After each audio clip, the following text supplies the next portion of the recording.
આડી પછી મસ્ત લાગે એવું મન કહેતી અને મારા કપડાની કલર મેચિંગ કરતી આડી પોથી મસ્ત લાગે એવું મન કહેતી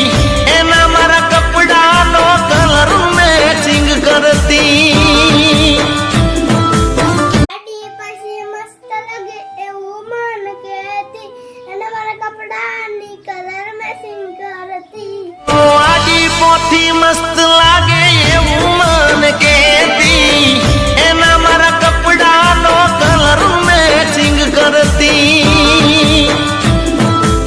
આડી પછી મસ્ત લાગે એવું મન કહેતી અને મારા કપડાની કલર મેચિંગ કરતી આડી પોથી મસ્ત લાગે